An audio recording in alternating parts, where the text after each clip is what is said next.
Hello friends, Suhani's kitchen बघणाऱ्या माझ्या सगळ्या खवय्यांचं खूप मनापासून स्वागत। आज आपण थंडीसाठी स्पेशल 4 वेगवेगळ्या प्रकारचे लाडू करणार आहोत। 4ही प्रकारचे लाडू आपण गुळ घालून केलेले आहेत, त्यामुळे साखरेचा किंवा गुळाचा पाक करण्याचं टेन्शन नाही आणि लाडू करण्यासाठी कोणतंही महागडं साहित्य वापरलेलं नाही। चला तर मग जाऊया माझ्या किचन मध्ये आणि बघूया यांची साहित्य आणि कृती। सुरुवातीला आपण करणार आहोत अख्ख्या हिरव्या मुगाचे लाडू। मुगाचे लाडू करण्यासाठी मी इथे 2 वाट्या भरून हिरवे अख्खे मूग घेतलेले आहेत। वजनाने हे अर्धा किलो म्हणजे 500 ग्रॅम आहेत। जाड बुडाची कढई चांगली गरम झाल्यानंतरच यात मूग घालायचे आहेत आणि मंद आचेवर 10 मिनिटं परतून घ्यायचे आहेत। 10 मिनिटांनंतर मुगाचा हलका रंग बदललेला तुम्हाला दिसेल। आता हे एका ताटात काढून घ्यायचे आहेत आणि थंड होऊ द्यायचे आहेत। आता त्याच कढईत एक मोठा चमचा भरून मेथी दाणे घ्यायचे आहेत आणि अगदी 2 ते 3 मिनिटं परतून घ्यायचे आहेत। मेथी दाणे खूप जास्त परतले तर नंतर ते कडसर लागतात। भाजलेले मेथी दाणे एका ताटात काढून घेऊया। सेम कढईमध्ये 2 चमचे अळीव मंद आचेवर 2 ते 3 मिनिटं भाजून घ्यायचे आहेत। यालाच अहळीव, अलीम, हलीम अशी बरीच नावं आहेत। तुमच्याकडे याला काय म्हणतात हे कमेंट बॉक्स मध्ये मला नक्की कळवा। भाजलेले अळीव ताटात काढून घेऊया। अळीवामध्ये मोठ्या प्रमाणात आयर्न, कॅल्शियम आणि फॉलिक ऍसिड असतं। यानंतर कढईमध्ये अर्धा चमचा तूप घालून त्यात एक वाटीभर ड्रायफ्रुट्स तळून घ्यायचे आहेत। इथे मी 15 काजू, 20 ते 22 बदाम आणि 25 अक्रोड घेतलेले आहेत। ड्रायफ्रुट्स ऑप्शनल आहेत, तुमच्या आवडीप्रमाणे कुठलाही घटक कमी अधिक केलात तरी चालेल। ड्रायफ्रुट्स नाही घातले तरीही चालेल, पण मुलं ड्रायफ्रुट्स खायला कटकट करतात आणि अक्रोड तर खातच नाहीत, मग यानं त्या मार्गाने त्यांना खाऊ घालावे लागतात। खमंग तळलेले ड्रायफ्रुट्स ताटात काढून घेऊया। आता कढईत आणखीन एक चमचाभर तूप घालून त्यात 2 मोठे चमचे डिंक मंद आचेवर खरपूस तळून घ्यायचा आहे। सुरुवातीला मी 1 चमचा डिंक तळणार आहे आणि हा झाला की मग आणखीन 1 चमचा डिंक तळणार आहे। हे पहा, मंद आचेवर असा थोडा थोडा डिंक तळून घेतला की मस्त फुलून येतो। हा राहिलेला आणखीन 1 चमचा डिंक। कंबरदुखी, गुडघेदुखी आणि हाडांच्या सगळ्या आजारांमध्ये डिंक अतिशय गुणकारी आहे। तळलेला डिंक प्लेटमध्ये काढून घेऊया। हे सगळं होईपर्यंत भाजलेले मूग थंड झालेले आहेत आणि मिक्सरच्या भांड्यातून मुगाची बारीक पावडर करून घ्यायची आहे। मूग जास्त असल्यामुळे मी त्याची 2 बॅच मध्ये पावडर करून घेणार आहे। ही पावडर मी तुम्हाला अगदी जवळून दाखवते। छान बारीक पीठ झालेलं आहे। हे पीठ पुन्हा एकदा त्याच कढईत काढायचं आहे। दुसऱ्या बॅच मधलं पीठ सुद्धा कढईत काढून घेतलेलं आहे आणि आता मंद आचेवर हे पीठ कोरडच 10 ते 12 मिनिटं भाजून घ्यायचं आहे। सुरुवातीलाच तूप न घालता अशा पद्धतीने कोरडं पीठ भाजून घेतलं की ते भाजायला हलकं पडतं आणि हात दुखून येत नाहीत। इथे 12 मिनिटं होऊन गेलेली आहेत आणि पिठाचा खमंग सुगंध सुटलेला आहे। या स्टेजला पिठाच्या मधोमध अशा पद्धतीने खळ करून घ्यायचं आहे आणि अर्धा कप तूप घालायचं आहे। वजनाने हे 100 ग्रॅम आहे। पीठ तुपासोबत मिक्स करून घ्यायचं आहे आणि 7 ते 8 मिनिटं मंद आचेवर परतून घ्यायचं आहे। तुम्ही बघू शकता पिठाला सुद्धा सुरेख हिरवागार रंग आलेला आहे। मुगामध्ये भरपूर प्रमाणात प्रोटीन असतं आणि ते पचायलाही हलके असतात, त्यामुळे थंडीच्या दिवसात एकदा मुगाचे लाडू या पद्धतीने नक्की करून बघा। मुगाचं पीठ तुपात खमंग भाजून झालेलं आहे आणि हे इथे मी मागे असं थंड करायला ठेवलेलं आहे आणि इथे मिक्सरच्या भांड्यात भाजलेली मेथी आणि अळीव घातलेले आहेत आणि यांची पावडर करून घ्यायची आहे आणि अळीव मेथीची बारीक पावडर तयार आहे। तळलेला सुकामेवा सुद्धा बारीक करून घ्यायचा आहे। यांची पावडर करताना मिक्सर पल्स मोड मध्ये चालवायचा आहे, कारण ऑलरेडी या बियांमध्ये स्वतःचं तेल असतं आणि आपण हे तुपात तळलेले आहेत, त्यामुळे जोरात मिक्सर फिरवला तर या सगळ्याला खूप जास्त तेल सुटेल। तळलेला डिंक घालून त्याची सुद्धा पल्स मोडवर पावडर करून घ्यायची आहे। हे पहा, आता हे सगळं वाटून घेतलेलं मिश्रण मुगाच्या पिठात मिक्स करून घ्यायचं आहे। या स्टेजला तुम्हाला हे सगळं खूप तुपट जरी दिसत असलं तरी यात गुळ घातल्यानंतर मात्र कन्सिस्टन्सी एकदम ड्राय होणार आहे। इथे मी घालणार आहे 1 वाटी गुळ। ज्या वाटीने मोजून आपण मूग घेतले होते त्याच वाटीने मी गुळ मोजून घेतलेला आहे। वजनाने हा 400 ग्रॅम आहे। गुळ मी छान बारीक चिरून घेतला होता, पण तो अगदी मऊ असल्यामुळे त्याचा एकसंध लगदा झालेला आहे।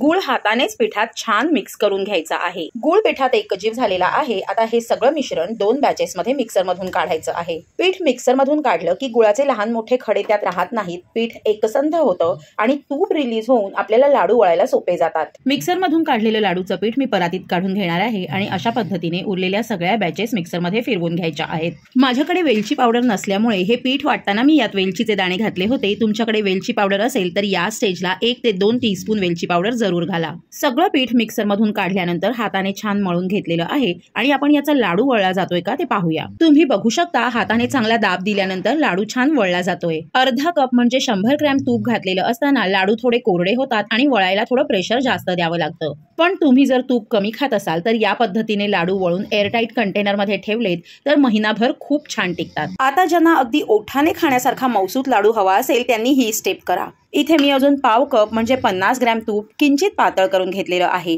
चमच्याने मोजायचं झालं तर मोठे 4 चमचे तूप आहे। हे तूप लाडूच्या पिठात घालून पीठ छान मळून घ्यायचं आहे। हे पहा, तुम्ही बघू शकता पीठ खूप छान मऊसूत झालेलं आहे आणि फार जास्त प्रेशर न देताही लाडू वळता येत आहेत। आता सगळे लाडू वळून घ्यायचे आहेत। व्हिडिओमध्ये दाखवल्याप्रमाणे थोडं थोडं पीठ घेऊन 2 हाताच्या मध्ये दाब देत तुम्हाला हवा त्या आकाराचा हवा तेवढा लहान मोठा लाडू वळून घ्या। आपला गोल गरगरीत अतिशय पौष्टिक आणि चविष्ट असा लाडू वळून तयार आहे। आणि हे पहा माझे तळहात, दोन्ही हातांनी प्रेशर देऊन लाडू वळल्यानंतर सुद्धा हात तुपट झालेले नाहीयेत, म्हणजे लाडू मध्ये घातलेलं तुपाचं प्रमाण अगदी योग्य आहे। तयार लाडू प्लेट मध्ये काढून घेऊया आणि अशा पद्धतीने उरलेले सगळे लाडू वळून घेऊया।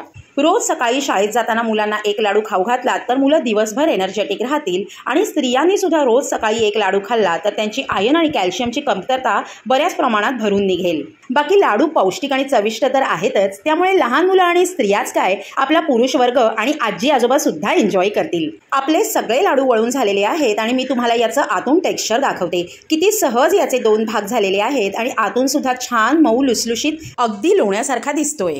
दिलेल्या साहित्याच्या प्रमाणात मध्यम आकाराचे एकूण 30 ते 32 लाडू होतात। यानंतर आपण करणार आहोत बुद्धिवर्धक आणि बलवर्धक असे काळ्या तिळाचे लाडू। हे लाडू करण्यासाठी कुठल्याही प्रकारचा पाक करायची आवश्यकता नाही, तरीही तोंडात टाकताच विरघळतील असे मऊसूत होतात, शिवाय झटपट आणि अगदी अर्ध्या तासाच्या आत रेडी टू ईट। चला तर मग जाऊया माझ्या किचनमध्ये आणि बघूया याची साहित्य आणि कृती। लाडू करण्यासाठी गॅसवर लोखंडी कढई तापायला ठेवलेली आहे आणि त्यात सर्वप्रथम 1 कप काळे तीळ मंद आचेवर 7 ते 8 मिनिटं भाजून घ्यायचे आहेत। काळे तीळ हे पांढऱ्या तिळांपेक्षा अधिक पौष्टिक आणि औषधी असतात। काळ्या तिळात उत्तम प्रतीचे नैसर्गिक तेल असल्यामुळे आपल्या शरीराला भरपूर प्रमाणात ऊर्जा मिळते। काळ्या तिळात भरपूर प्रमाणात ओमेगा 6, आयर्न, कॅल्शियम, मॅग्नेशियम आणि फॉस्फरस असते, त्यामुळे ॲनिमियापासून आपला बचाव होतो, हाडं मजबूत होतात आणि ऑस्टोपोरोसिस हा आजार टाळता येतो। काळ्या तिळातील नैसर्गिक रासायनिक संयुग कर्करोगाच्या पेशींची वाढ मंद करतात किंवा बऱ्याच अंशी थांबवू देखील शकतात। काळ्या तिळात मुबलक प्रमाणात व्हिटॅमिन बी आणि लोह असल्यामुळे केस पांढरे होणे, श्रवणशक्ती आणि स्मरणशक्ती कमी होणे यासारख्या वृद्धत्वाची लक्षणं टाळता येतात। काळ्या तिळातील मॅग्नेशियम आणि पॉलिसॅच्युरेटेड फॅट्समुळे बीपी नियंत्रणात राहतं। काळ्या तिळामध्ये कॉपर म्हणजे तांब्याचं प्रमाण जास्त असल्यामुळे संधिवाताशी संबंधित वेदना आणि जळजळ कमी होते। काळ्या तिळातील उच्च फायबर कंटेंट आणि अनसॅच्युरेटेड फॅटी ॲसिड्स अपचन आणि बद्धकोष्ठता दूर करतात। काळ्या तिळातील मॅग्नेशियम, व्हिटॅमिन B1 आणि व्हिटॅमिन B6 सारखे पोषक घटक चिंता आणि ताणतणाव कमी करतात। काळ्या तिळाच्या सेवनामुळे हृदयाचे आरोग्य उत्तम राहते। काळ्या तिळामध्ये मोठ्या प्रमाणात कॅल्शियम, प्रोटीन, व्हिटॅमिन बी आणि लोह असल्यामुळे या तिळाच्या नियमित सेवनाने नव्याने झालेल्या आईच्या दुधाचा पुरवठा वाढतो आणि बाळ धष्टपुष्ट होते। मंद आचेवर तीळ छान खरपूस भाजून झालेले आहेत। आता हे एका ताटलीत काढून रूम टेम्परेचरला थंड करून घ्यायचे आहेत। यानंतर 1 कप सुकं खोबरं मंद आचेवर ब्राऊन होईपर्यंत भाजून घ्यायचं आहे। खोबरं हलकं असल्यामुळे लगेच भाजलं जातं, त्यामुळे ते सतत ढवळत राहायचं आहे। मी इथे वेळेअभावी डेसिकेटेड कोकोनट वापरलेलं आहे, पण तुमच्याकडे खोबरं किसायला वेळ असेल तर सुकं खोबरं किसून वापरलं तरीही चालेल। खोबरं मस्त खरपूस भाजून झालेलं आहे। आता ते सुद्धा एका ताटलीत काढून घ्यायचं आहे आणि रूम टेम्परेचरला थंड करून घ्यायचं आहे। आता याच कढईत मंद आचेवर अर्धा कप डाळवं अगदी 1 ते 2 मिनिट भाजून घ्यायचं आहे। डाळवं भट्टीतच छान खमंग भाजलं गेलेलं असतं, त्यामुळे ते जास्त भाजायची गरज पडत नाही। तुम्ही खूप जास्त भाजलं तर ते कडक होऊन जाईल। भाजलेलं डाळवं प्लेटमध्ये काढून घेऊया। आता याच कढईत 1 कप शेंगदाणे अगदी मंद आचेवर डाग पडेपर्यंत भाजून घ्यायचे आहेत। गॅसची आच तुम्ही मोठी केलीत तर शेंगदाणे बाहेरून पटकन भाजले जातील आणि आतून कच्चे राहतील। एवढे शेंगदाणे मंद आचेवर भाजायला मला बरोबर 15 मिनिटं लागली। आता भाजलेले शेंगदाणे प्लेटमध्ये काढून घ्यायचे आहेत आणि थंड करून घ्यायचे आहेत। भाजलेले सगळे जिन्नस थंड झालेले आहेत। आता एक एक करून मिक्सरमधून त्यांची पावडर करून घ्यायची आहे। सगळ्यात सुरुवातीला काळ्या तिळांची पावडर करून घेऊया। तिळाची पावडर वाटून तयार आहे। आता याच पावडरीत भाजलेलं खोबरं घालून त्याची सुद्धा बारीक पावडर करून घ्यायची आहे। हे पहा, तुम्ही बघू शकता तीळ आणि खोबऱ्याची पावडर ही अशी दिसते। आता ही पावडर एका मोठ्या परातीत ओतून घ्यायची आहे। यानंतर मिक्सिंग जारमध्ये भाजलेल्या डाळव्याची बारीक पावडर करून घ्यायची आहे। सगळ्यात शेवटी यात भाजलेले दाणे घालून हळूहळू फिरवत याची सुद्धा पावडर करून घ्यायची आहे। तुम्ही मिक्सिंग जार एकदम जोरात फिरवलात तर शेंगदाण्यांना तेल सुटेल आणि बारीक पावडर होणार नाही। तयार झालेली ही बारीक पावडर परातीत ओतून घ्यायची आहे। हाताने सगळं जिन्नस एकजीव करून घ्यायचं आहे। आता यात घालायची आहे 1 टीस्पून वेलची पावडर आणि 1 कप बारीक चिरलेला गूळ। गुळाचं प्रमाण तुमच्या आवडीनुसार कमी अधिक केलं तरीही चालेल। 1 कप गुळात अगदी परफेक्ट गोड लाडू तयार होतात। गूळ हाताने चुरून सगळ्या साहित्यासोबत मिक्स करून घ्यायचा आहे। फ्रेंड्स, तुम्ही बघू शकता हाताने चुरल्यानंतरही गुळामध्ये काही खडे बाकी आहेत। त्यामुळे आता हे सगळं साहित्य पुन्हा एकदा टप्प्याटप्प्याने मिक्सरमधून फिरवून घ्यायचं आहे। तीळ, खोबरं आणि शेंगदाणा याला सुटलेलं स्वतःचं आंगचं तेल गुळासोबत मिक्स होऊन हे सगळं साहित्य लोण्यासारखं मौसूद झालेलं आहे। आता याचे लाडू वळून घ्यायचे आहेत। दाबून दाबून हातावर घोळवत सगळे लाडू वळून घ्यायचे आहेत। लाडू हातावर घोळवला म्हणजे त्याला खूप छान चमक येते। तुम्ही बघू शकता अगदी थेंबभर तूप सुद्धा न घालता लाडू किती चमकदार झालेले आहेत। तयार लाडू प्लेटमध्ये काढून घेऊया आणि या पद्धतीने उरलेले सगळे लाडू वळून घेऊया। तीळ खूप उष्ण असतात, त्यामुळे ते जास्त प्रमाणात खाल्ले गेले तर पोट बिघडण्याची शक्यता असते। त्यामुळे हे लाडू करताना नेहमीच्या लाडवांपेक्षा थोडे लहान आकाराचे करावेत। एक लाडू मध्ये तोडून मी तुम्हाला याचं आतलं टेक्स्चर दाखवणार आहे। तुम्ही बघू शकता किती सहज तुटलेला आहे लाडू आणि आतून सुद्धा किती भारी दिसतोय। दिलेल्या प्रमाण साहित्यात लहान आकाराचे एकूण 22 ते 25 लाडू होतात। आता करूया पोह्यांचे लाडू। लाडू करण्यासाठी इथे मी घेतलेले आहेत 2 कप जाडे पोहे। मध्यम आचेवर पोहे चांगले खरपूस होईपर्यंत 4 ते 5 मिनिटं भाजून घ्यायचे आहेत। चिवट होईपर्यंत फार जास्त वेळ पोहे भाजले तर लाडवांची चव उतरते। हे पहा, 5 मिनिटात पोहे अगदी छान कुरकुरीत झालेले आहेत। आता हे मी एका ताटात काढून घेणार आहे। 1 कप सुकं खोबरं मंद आचेवर खरपूस लालसर होईपर्यंत भाजून घ्यायचं आहे। मी इथं वेळेअभावी डेसिकेटेड कोकोनटचा वापर केलेला आहे। तुम्ही मात्र आपलं नेहमीचं सुकं खोबरं किसून घेतलं तरीही चालेल। खमंग भाजलेलं खोबरं ताटात काढून घेऊया। हे आहेत 1 कप शेंगदाणे। शेंगदाणे सुद्धा मंद आचेवर छान खरपूस भाजून घ्यायचे आहेत। शेंगदाणे भाजताना मात्र थोड्या पेशन्सची आवश्यकता आहे। पटकन व्हावं म्हणून तुम्ही गॅसची आच वाढवलीत तर दाणे बाहेरून पटकन लाल होतील आणि आतून मात्र कच्चे राहतील आणि त्यांना खमंगपणा येणार नाही। दाणे भाजून तयार आहेत, ते सुद्धा प्लेटमध्ये काढून घेऊया। यानंतर पाव कप पांढरे तीळ आणि 1 टीस्पून खसखस एकत्र मंद आचेवर भाजून घ्यायचं आहे। भाजलेले तीळ खसखस प्लेटमध्ये काढून घेऊया। सगळ्यात शेवटी कढईत 1 टेबलस्पून तूप घ्यायचं आहे आणि तुपात तुमच्या आवडीनुसार सुकामेवा तळून घ्यायचा आहे। मी इथं पाव कप बदाम आणि पाव कप काजू घेतलेले आहेत। सुकामेवा कम्प्लिटली ऐच्छिक आहे। तुम्हाला मेव्याची ॲलर्जी असेल किंवा मेवा घरात उपलब्ध नसेल तर सुकामेवा वगळला तरीही चालेल। लाडूसाठी लागणारे सगळे जिन्नस खरपूस भाजून घेतलेले आहेत। आता ते रूम टेम्परेचरला थंड करून घेऊया। थंड झाल्यानंतर सगळे जिन्नस मिक्सरमध्ये बारीक करून घ्यायचे आहेत। सगळ्यात सुरुवातीला पोहे बारीक करून घेतलेले आहेत। हे पहा, पोह्यांची बारीक पावडर वाटून तयार आहे। तयार पावडर एका मोठ्या परातीत काढून घेऊया। यानंतर मिक्सरच्या भांड्यात भाजलेले दाणे, तीळ, खसखस आणि सुकामेवा काढून घ्यायचा आहे। यातच 10 ते 12 खजूर बिया काढून घातलेले आहेत। इथं खजूर सुद्धा ऑप्शनल आहेत, पण मुलं खजूर खायला फार कटकट करतात, तेव्हा यानं त्या मार्गाने त्यांच्या पोटात जावेत म्हणून मी इथं खजूर घातलेले आहेत। आता हे सगळं साहित्य पल्स मोडवर बारीक करून घ्यायचं आहे। या सगळ्याची खूप छान बारीक पावडर होत नाही, कारण शेंगदाण्याला तिळाला तेल सुटतं। ही अशी दरदरीत पावडर होते। तयार पावडर परातीत ओतून घेऊया। यातच भाजलेलं सुकं खोबरं घालायचं आहे। हे डेसिकेटेड कोकोनट असल्यामुळे हा अतिशय बारीक चुरा आहे, पण तुम्ही जर सुकं खोबरं किसून घेतलेलं असेल तर ते सुद्धा सुक्या मेव्याबरोबर मिक्सरमध्ये पावडर करून घ्या। सगळं हाताने छान एकजीव करून घेऊया। आता मी यात 1.5 कप गूळ घालणार आहे। 10 ते 12 खजूर आणि 1.5 कप गूळ यांचा गोडवा लाडवांना पुरेसा होतो, पण तुम्ही जर खजूर घातले नाहीत तर मग 1.5 कपाऐवजी 2 कप गूळ घ्या। सगळं पुन्हा एकदा एकजीव करून घ्यायचं आहे। लाडवांसाठी बाजारात काळसर आणि मऊसर असा छान गूळ मिळतो, तो घ्यावा। हा गूळ पटकन बारीक चिरला जातो आणि बोटांनी सुद्धा असा छान चुरला जातो। शिवाय यात कोणतेही केमिकल्स नसतात, त्यामुळे आरोग्यासाठी सुद्धा अतिशय उत्तम आहे। एकजीव केलेले हे साहित्य पुन्हा एकदा मिक्सर मधून काढायचं आहे, म्हणजे गुळाचे अजिबात खडे राहणार नाहीत। हे पहा, हे असं मस्त एकजीव झालेलं आहे। पुन्हा एकदा सगळं साहित्य परातीत काढून घेऊया। साहित्य जास्त असल्यामुळे एकाच वेळेस मिक्सरच्या भांड्यात मावणार नाही, त्यामुळे मी हे 3 बॅच मध्ये बारीक करून घेतलेलं आहे। 1 टीस्पून वेलची पावडर घालून सगळं हाताने एकजीव करून घेऊया। यात आपण तीळ आणि शेंगदाणे घातलेले असल्यामुळे मिश्रणाला छान तेल सुटतं, त्यामुळे खूप जास्त तुपाचा वापर करावा लागत नाही। हे पहा, लाडू किती सहज वळले जात आहेत। अशा पद्धतीने सगळ्या मिश्रणाचे छान गोल गरगरीत लाडू वळून घेऊया। हे लाडू मस्त मऊ लुसलुशीत होतात, तोंडात टाकले की अगदी विरघळतात आणि टाळ्याला चिकटत नाहीत, त्यामुळे लहान मुलांपासून वयस्कर आजी आजोबांपर्यंत सगळ्यांना हे आवडतील। अनेकदा आपण आपल्या नात्यातल्या ओळखीतल्या सिनियर सिटीझन्सना भेटायला जातो, त्यावेळेस खाऊ काय न्यावा हा प्रश्न पडतो, तेव्हा हे हाताने तयार करून लाडू घेऊन जा।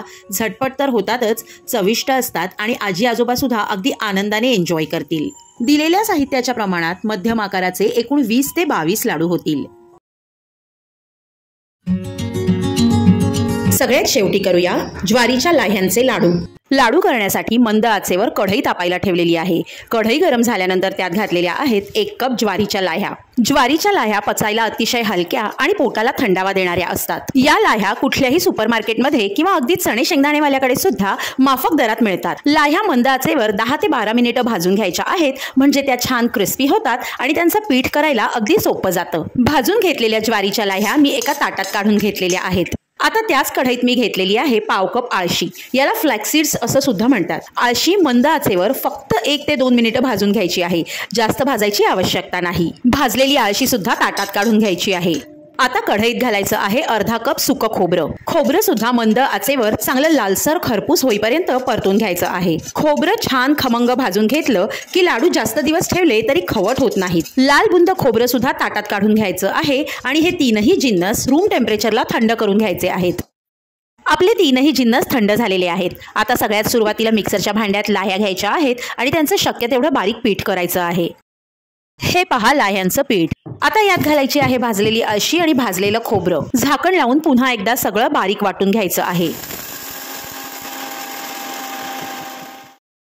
तुम्ही बघू शकता आळशी आणि खोबऱ्याबरोबर ज्वारीच्या लाह्या अजून छान बारीक झालेल्या आहेत। आता यात घालायच्या आहेत पाव कप मनुका। या ऐच्छिक आहेत, तुम्हाला आवडत नसतील तर नाही घातल्यात तरीही चालेल। एरवी अनेक पदार्थांमध्ये आपण काजू आणि बदाम घालतो, पण मनुका मात्र कायमच दुर्लक्षित राहतात। यातच घालायचा आहे अर्धा कप बारीक चिरलेला गूळ। गूळ आणि मनुकांमुळे लाडूला छान बाइंडिंग येतं। आता झाकण लावून पुन्हा एकदा सगळं बारीक करून घ्यायचं आहे।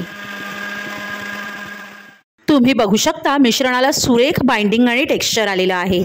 आता हे मिश्रण एका मोठ्या भांड्यात किंवा परातीत काढून घ्यायचं आहे आणि हाताने सगळं एकजीव करायचं आहे। मी यात वेलची पावडर घातलेली नाहीये, पण तुम्हाला आवडत असेल तर 1 टीस्पून वेलची पावडर अवश्य घाला। आता थोडं थोडं पीठ हातात घेऊन लाडू वळायचे आहेत। तुमच्या लक्षात आलंच असेल की या मिश्रणात आपण तेल किंवा तूप घातलेलं नाहीये, किंवा लाडू वळताना सुद्धा हाताला तूप लावून हात ग्रीस केलेले नाहीयेत। यात घातलेल्या आळशी आणि सुक्या खोबऱ्यामध्ये उत्तम प्रतीचं तेल असतं, त्यामुळे वेगळं असं एक्स्ट्रा तेल किंवा तूप घालायची गरज पडत नाही। तुम्ही बघू शकता एक एक करून किती पटापट लाडू वळून झालेले आहेत आणि दिलेल्या मिश्रणात लहान आकाराचे 8 ते 9 लाडू होतील। एक लाडू मी तुम्हाला मधून तोडून दाखवणार आहे। हे पहा किती सहजपणे हा लाडू तुटलेला आहे आणि आतून सुद्धा फार छान मऊ लुसलुशीत दिसतोय। मुलांच्या सुदृढ आरोग्यासाठी आणि सुयोग्य वाढीसाठी हे लाडू एकदा तरी करून बघाच। सो फ्रेंड्स, हा व्हिडिओ तुम्हाला थोडा जरी आवडला असेल तर त्याला भरपूर प्रमाणात लाईक आणि शेअर करा आणि अशाच इनोव्हेटिव्ह रेसिपीज बघण्यासाठी सुहानीज किचनला सबस्क्राईब करा। भेटूया लवकरच एका नवीन रेसिपीसह, पण तोपर्यंत बाय बाय।